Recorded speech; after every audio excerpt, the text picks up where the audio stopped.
Since we're in a world where people are becoming more and more familiar with holding companies, I wanted to share a common term that people in the holding company space use that you may have not even heard before, and that term is HoldCo.ing. HoldCo.ing. HoldCo, of course, is short for holding company, and so when you add the ing to HoldCo to pronounce HoldCo.ing, you're just referring to the business of running a holding company. It's simple as that. So when someone in the holding company space says, I'm HoldCo.ing, what they're saying is, I'm in the business of running a holding company. Now, I believe that HoldCo.ing and this whole entire business of running a holding company is going to become the new norm within the next 3 to 5 years. So let's just say within the next 5 years, as of the time of this video, it's 2025. Between now and 2030, HoldCo.ing is going to become a thing. It's no different than influencing on social media. Why? Because the business entity structures using holding companies and subsidiaries is becoming more commonplace. The strategies that are used within these holding companies is becoming more commonplace.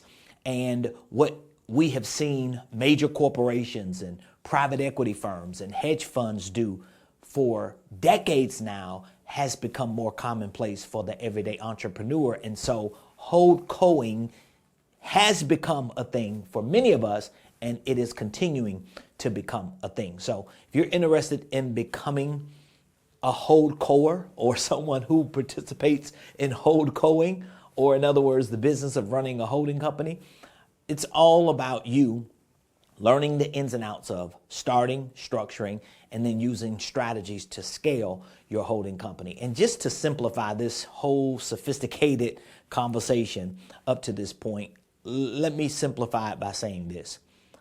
HoldCo.ing is all about having a holding company, using that holding company to do deals, whether it is deals that allow you to accumulate assets, acquire assets, and manage those assets, and you're making money through those deals that you're doing.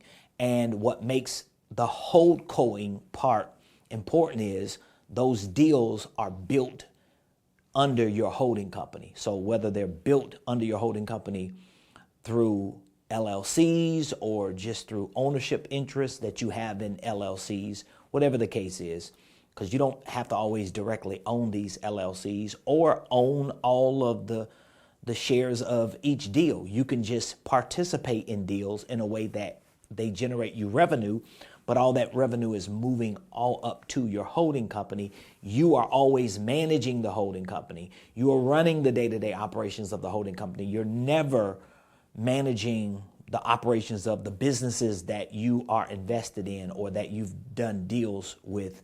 You're just managing the holding company, and that's what makes you a holding company owner. That's what puts you in the position to participate in HoldCo.ing, and that's what gives you the ultimate leverage.